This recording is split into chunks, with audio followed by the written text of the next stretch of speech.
Meus irmãos, a paz do Senhor Jesus, glória a Deus. Pastor Sandro passando aqui nessa live, nesse estudo da palavra do Senhor, e estaremos entrando hoje na nossa última lição do nosso trimestre de 2022. Já quero agradecer ao Senhor pela vida de todos os irmãos que estiveram conosco, aqueles que puderam participar, você que não pôde. Nós temos aí no nosso YouTube todas as aulas que foram lançadas esse nosso terceiro trimestre de 2023, e foi de muito valia ao nosso conhecimento, ao nosso entendimento, agrega na nossa vida espiritual. E hoje estamos finalizando a lição onde a gente começou, que ele vem falando sobre o livro de Ezequiel.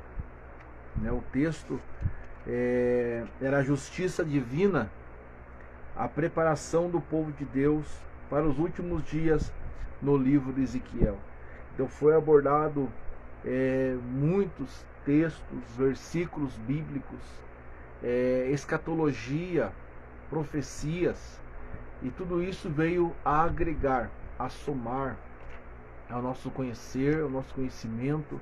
Eu tenho certeza que você também, assim como eu, foi agraciado pela palavra e pelo entendimento da palavra do Senhor Jesus. Hoje nós finalizamos a nossa última lição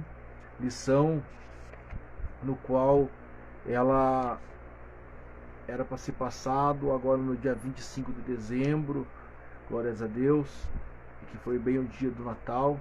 Já quero desejar a você, a tua família, um próspero ano novo, um ano cheio das bênçãos do Senhor. 2023 seja um ano de muita bênção a você e toda a tua família, que o Senhor continue prosperando, te honrando na terra, toda a tua casa possa ser alcançada pelo poder e pelo nome de Jesus. Amém, meus amados?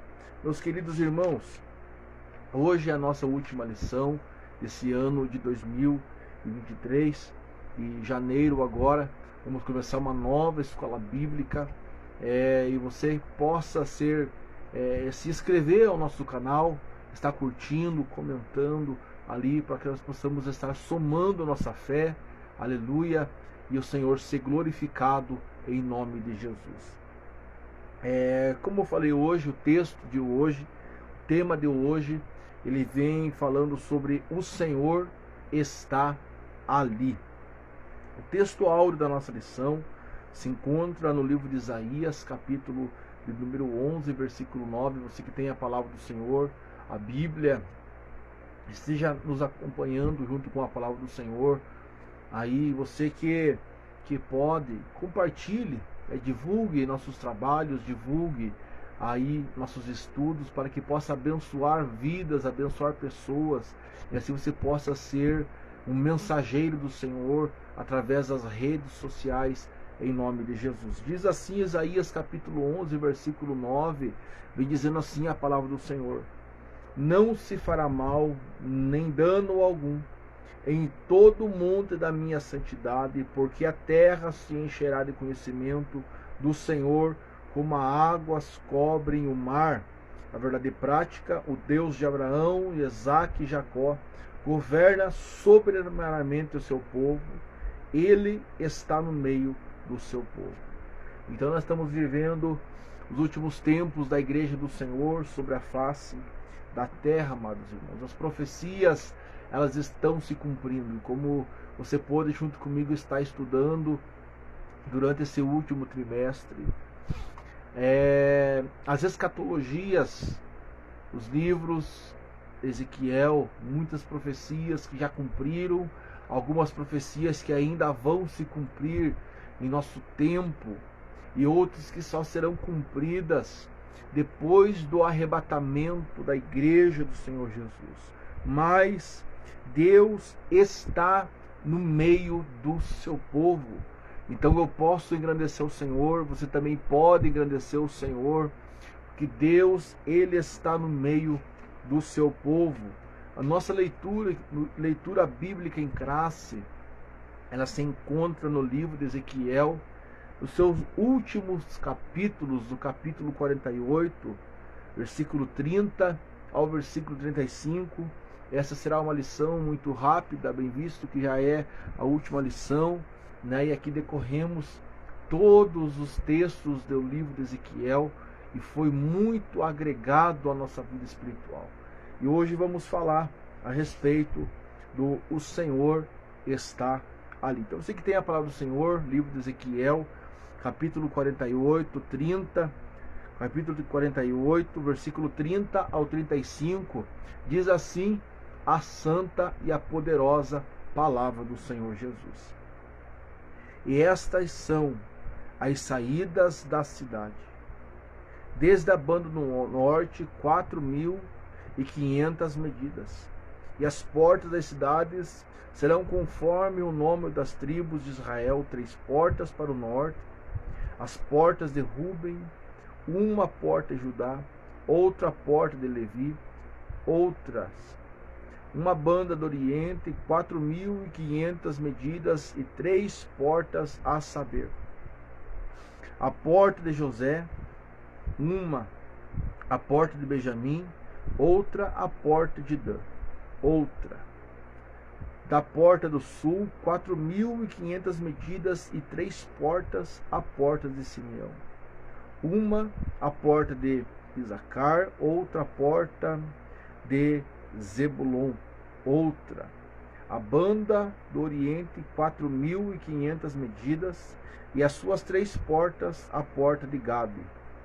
Uma a porta de Aser, outra a porta de Naphtali, outra 18.000 medidas em redor, em nome da cidade. Desde aquele dia será o nome do Senhor está ali.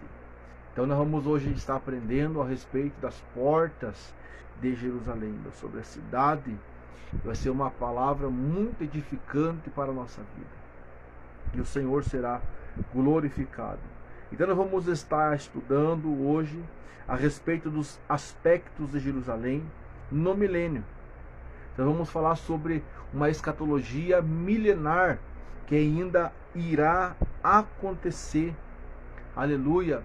Então nós vamos no livro de Ezequiel, nós tratemos sobre profecias que já aconteceram, tratemos sobre profecias que já se cumpriram, tratemos sobre profecias que ainda vão se cumprir, num tempo ainda vindouro.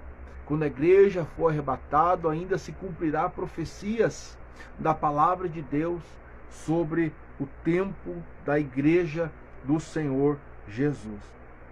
Então vimos na primeira lição do trimestre que o livro de Ezequiel antecipa a tradição apocalíptica nas Escrituras. O livro de Ezequiel começa com a visão da glória de Deus, ou de Javé, e conclui com a descrição da glória de Deus em Jerusalém glorificada. Não é possível compreender o livro de Apocalipse sem o oráculo de Ezequiel. Encontramos abundantes dados cruzados nesse livro e ambos são revelação sobre o fim do tempo. O presente edição encerra o trimestre, daremos o aspecto de Jerusalém no milênio. Então perceba que a Bíblia Sagrada, a Bíblia, quando você faz uma exegese de toda a palavra de Deus, ela vem se ligando um texto com o outro, um livro com o outro, eles se ligam para que nós possamos compreender a base principal, o que o texto está nos dizendo. Nós temos que entrar na profundidade dos textos, na profundidade dos temas, dos livros. Ezequiel e Apocalipse são livros que eles se interligam a textos em Apocalipse que você vai entender lá em Ezequiel, e a texto em Ezequiel que você vai entender em Apocalipse. Elas se ligam, são profecias de presente, passado e profecias futuras que ainda irão acontecer. Ponto 1, sobre a cidade. Há certa similaridade entre a visão de Ezequiel e do apóstolo João no livro de Apocalipse, na linguagem e no conteúdo. mas é importante que crentes saibam discernir a diferença entre Jerusalém do milênio, da nova Jerusalém e do mundo vindouro. Então perceba que há uma conotação dentro do texto. A gente não pode bagunçar as situações, os textos precisam ser compreendidos para que nós não venha virar bagunça em nossa cabeça. Nós vamos entender hoje. Estas são as saídas da cidade. Perceba comigo, verso 30, nós acabamos de ler, verso 30, ele diz: e essas são as saídas da cidade, desde a banda do norte, 4.500 medidas. Então vamos perceber, essa seção final da profecia é um suplemento, não somente no capítulo, mas também o próprio livro. Apesar do nome da cidade não ser mencionado, o contexto deixa claro que se trata de Jerusalém. O termo hebraico para saída é toshaot. Aparece somente uma vez em Ezequiel e é usado nesse livro de Números com o sentido de limites, extremidades. Em Números capítulo 34, ao verso 4, 5, verso 8, verso 9 ao 12, o verbo bíblico, tradução brasileira, emprega extremidade no versículo 4. Com o profeta usa outra palavra para saída. Em Ezequiel 42 também, ele pronuncia essa palavra saída, quando está falando sobre a glória de Deus, com o poder de Deus. Muitos expositores do Antigo Testamento acham que saída, apesar de semanticamente correta, não se ajusta bem com o presente contexto. A saída, segundo alguns, seria: estes são as extremidades da cidade, mas saída é uma forma familiar e a mais tradicional mantida na Septuaginta, a versão grega do Antigo Testamento e a nova versão atuais da Bíblia. Então perceba que quando nós formos fazendo um estudo da palavra do Senhor, a gente precisa de notar a respeito de textos bíblicos, sobre versões atualizadas, sobre versões que a gente usa no nosso dia a dia, para que a gente não venha sair fora daquilo que o texto quer nos ensinar. Nós precisamos ter essa sensibilidade em entender, compreender cada palavra que a Bíblia ela vem nos escrevendo. O formato da cidade, versículo 31, ele vem dizer sobre as portas. A descrição da cidade de Ezequiel revela ser ela quadrada, em Ezequiel 48:16, olha bem. E nessa visão, suplemento, o profeta fala de 4 lados, descritos no sistema horário: norte, leste, sul e oeste. Um tipo de nova Jerusalém, aquilo que está lá em Apocalipse 21, versículo 16. Você pode abrir o texto lá também para você fazer uma comparação. A extensão de cada lado é de 4.500 medidas, ou 2.250 metros. É uma extremidade gigante, é uma extremidade imensa. Então nós podemos compreender, tentar identificar o que o texto está querendo nos dizer. A cidade de Jerusalém nunca teve sua área territorial quadrada e nem a sua arquitetura em nenhum período histórico. O que o profeta estava revelando é algo novo. Até então é uma figura de uma nova Jerusalém no mundo ainda vindouro. Então perceba que nós estamos falando de uma profecia que ainda vai se cumprir, de uma Jerusalém que ainda vai se cumprir. Nós temos apenas um certo conhecimento dessa profecia. As 12 portas, percebas que essa Jerusalém que o texto está dizendo, ela possui 12 portas, e é um estudo maravilhoso de nós entendermos a importância de que cada porta tem sobre Jerusalém. Só que não vamos entrar nisso hoje, devido ao nosso tempo, ao nosso horário. Mas vamos falar aqui sobre as 12 portas. A Jerusalém histórica no período de Ezequiel e de Jeremias possui pelo menos 6 portas, segundo o livro de Jeremias. Por porta do povo, Jeremias 17:19, porta do sol, Jeremias 9:2, porta de Benjamim, porta de esquina, porta de cavalos, porta de meio, porta de entre os muros, a torre do templo de Marduk, deus da Babilônia. Tinha um recinto quadrado cujo acesso era de 12 portas. Ezequiel conhecia a sua cidade de origem, Ezequiel capítulo 1, versículo 1. Talvez conheçamos também a torre de Marduk em Babilônia, pois vivia entre os exílios da Babilônia. Então perceba que a conotação do texto, em você fazer o estudo do texto da palavra do Senhor, você vai poder entrar em cada texto, no seu contexto, para que você tenha uma mentalidade daquilo que a palavra quer nos ensinar. A palavra é muito profunda.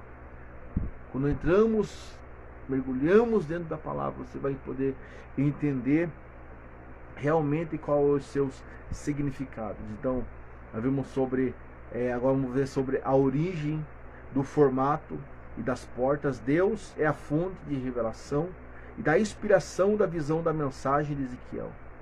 Não se pode admitir que o profeta se inspirou em templos pagãos, pois oráculos entregues ao profeta sejam uma imagem ou som, ou seja, visão ou palavras que vieram de Deus, ou Javé. Em Ezequiel capítulo 1, 3 ao 4, 8. Então você vai perceber que todas as visões que o profeta Ezequiel lhe teve, Deus revelou ao profeta. Foi Deus quem entregou ao coração do profeta para que ele pudesse descrever aquilo que o texto nos ensina, aquilo que o texto quer nos ensinar. Então a glória e o poder minucioso que Deus deu a Ezequiel foi coisas tremendas e maravilhosas. Deus revela a glória a ele. Deus revela uma glória vindoura. Deus revela ao coração dele uma Jerusalém que ainda vai acontecer no tempo milenar. Então veja o quanto Deus é criterioso a respeito disso. Quanto Deus é maravilhoso a respeito disso, para que a revelação seja profunda ao coração daquele que está ouvindo.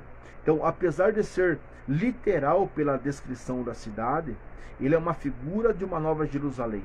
Em Apocalipse 21, 10 ao versículo 13, você vai ver a nova Jerusalém que desce adornada, que João estava descrevendo, cujo arquiteto é construtor e o próprio Deus, em Hebreus 11, 10, porque Ezequiel se inspiraria na cidade da Babilônia, e isto não faz sentido.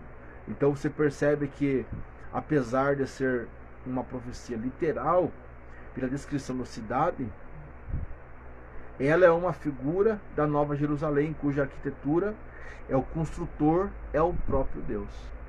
Então que coisa linda, maravilhosa é nós podermos entender isso da palavra do Senhor Jesus. Vamos falar também sobre o nome das tribos aqui na palavra do Senhor, sobre o nome das tribos. O patriarca Abraão, Isaac e Jacó aparecem com frequência nas Escrituras, com a representação de fundadores, como das nações de Israel. Outras vezes são o nome dos 12 filhos de Jacó, para representar as 12 tribos de Israel. As 12 tribos de Israel, há cerca de 20 listas dos filhos de Jacó e da respectiva tribo de Israel no Antigo Testamento, mas não existe nenhum padrão. Por exemplo, a lista com os 4 primeiros nomes, Ruben, Simeão, Levi e Judá, seguem em ordem de nascimento. Você vai ver lá em Gênesis capítulo 35, 22, até Êxodo capítulo 1, a 1 ao versículo 6. Critérios de ordem pelos relatos do nascimento deles. A melhor explicação da ordem dos nomes aparece ter sido crítica das mães deles ou pelo menos uma tentativa. Leia, Zilpa, de um lado, Gênesis capítulo 29 e 32, Raquel, a Bila e outra, Gênesis capítulo 26. Então você vai ver que a diferença que é Naftali, o filho de Raquel, por meio de sua serva Bila. Então você vai perceber, amados irmãos, que essa ordem, essa cronologia entre as tribos, é só você poder entrando dentro do texto para que nós possamos entender essa ordem. Mas nem tudo vamos conseguir entender. Há mistérios de Deus que só vão e serão reveladas ao nosso coração apenas no dia que estivermos com o nosso Cristo, o nosso Senhor. Então, o propósito dos nomes. Por 3 patriarcas de Gênesis, Abraão, Isaque e Jacó, o último deles foi o único que não houve eliminatória dos filhos para a formação da nação de Israel, de Abraão, filho de escolhido por Isaque. Todos foram excluídos nas nações escolhidas. Esses 12 filhos de Jacó deram seus nomes de 12 territórios na terra de Canaã durante a partilha da terra sob a liderança de Josué. Assim, o propósito dessas 12 nomes de Jacó, com representação das nações, está claro também que no éfode sacerdotal, e porás as 2 pedras no ombreiras de Ofode, por pedras memória para os filhos de Israel. Abraão levará o seu nome sobre os ombros, e os seus ombros para a memória diante do Senhor, em Êxodo 28:12. E o nome das 12 portas de Jerusalém milenar, bem como na Nova Jerusalém, tem por propósito a memória dos filhos de Israel. Então, a sinopse 2 é: o nome das 12 tribos de Jerusalém milenar tem por propósito a memória dos filhos de Israel. Então você percebe, amados irmãos, que assuntos que às vezes eles fazem com que nós ouçam e não compreendamos isso, não compreendamos as palavras, porque é algo que foge às vezes do nosso entendimento, Então falar sobre o milênio, falar sobre as escatologias é assunto maravilhoso de se entender, mas com cautela, para que nós possamos entender. Então o livro de Ezequiel começa descrevendo a santidade de Deus, que Israel menosprezou e ignorou, com o resultado da presença de Deus para o templo da cidade da vida do povo. Então quando você vai olhar para o texto, dentro da palavra, você vai ver, o Senhor está ali. Em tudo Deus é perfeito, a sua glória, a sua majestade.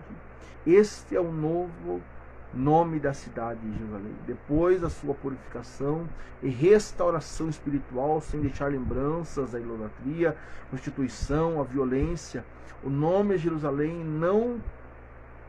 não conseguiu deletar da memória do povo as abominações do passado.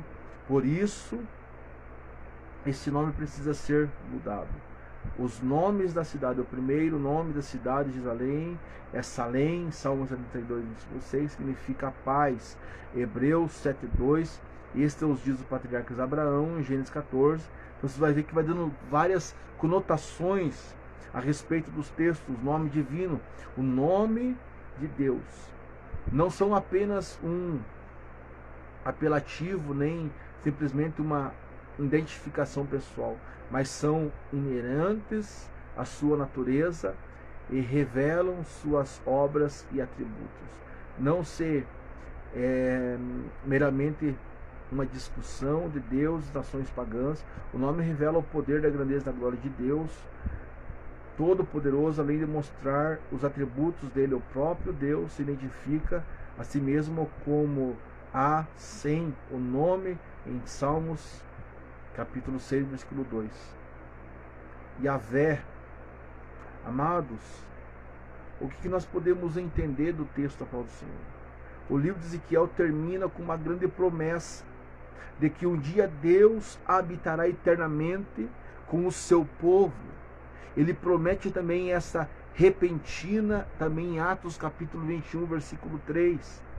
Eis ali o tabernáculo de Deus. O homem, pois, ele habitará. A maior bênção que nós, como povo de Deus, temos Deus no meio de nós. É saber que Deus está no meio de nós. A sua essência, a alegria, a fidelidade, como resultado da presença eterna de Deus. Nunca mais o crente sofrerá tristeza, desprezo, aflições, como ali, como nesse mundo. Então o que Deus, Ele promete a nós é uma vida de gozo, uma vida de alegria. Deus está ali. E quando chegar esse tempo, aleluia, estaremos com Cristo no céu de glória. Deus prometeu a você, aleluia, habitar eternamente contigo, meu amado irmão, minha amada irmã. Então fique firme na presença de Deus, glorificando, exaltando o nome do Senhor, que é todo poderoso sobre a terra. O apóstolo Paulo ensina que com a queda de Israel veio a salvação para os gentios, e que não diremos com a sua plenitude, em Romanos 11:12, as bênçãos anunciadas na profecia de Ezequiel não restringe apenas ao povo judeu, elas são restringidas a toda a terra. É importante salientar que nós já estamos sendo abençoados como igreja pela presença do Espírito Santo em nossa vida. Meus amados irmãos em Cristo Jesus, ao finalizar essa lição, ao finalizar esse estudo, e você poder saber comigo que breve você estará com Cristo no céu de glória. Esse Cristo prometeu estar com nós todos os dias da nossa vida. Talvez esse ano de 2022 foi um ano de muita batalha, foi um ano de muitas críticas, provações, mas olha você aí, adorando e servindo ao Deus de Israel, o Deus de Isaac e o Deus de Jacó. E eu tenho uma notícia para te dar. Ele vai continuar te dando vitória. A tua casa será guardada por Cristo, a tua família será guardada por Cristo. Nenhum mal chegará à tua tenda, diz o Senhor. Então fique firme na presença de Deus. E eu quero orar por você. Eu já quero agradecer ao Senhor pela tua vida, pela tua casa, pela tua família. Que o Senhor continue prosperando, te honrando e te dando vitória em nome de Jesus. Ore comigo. Senhor Deus, em nome de Jesus. Pai, nesse momento, Senhor, aqui, meu Pai, eu clamo, eu exalto a Ti, Senhor da glória. Ó Pai, pela vida do Teu Filho, por essa casa, por essa família. Que o Senhor continue sustentando, Pai, os Teus servos nas Tuas mãos, ó Pai. Fortaleça cada vida, Pai, dando vitória, Pai. Porque eu creio na bênção, eu creio na graça, naquilo que o Senhor tem preparado para os teus servos, ó Pai. Continua sustentando, Pai, toda a tua igreja. É a oração que eu faço nessa hora e eu te agradeço em nome de Jesus. Meus amados irmãos, que Deus abençoe a todos vocês. Que o Senhor continue prosperando e honrando vocês. Um ano novo cheio das bênçãos de Deus para a tua vida. Em nome de Jesus.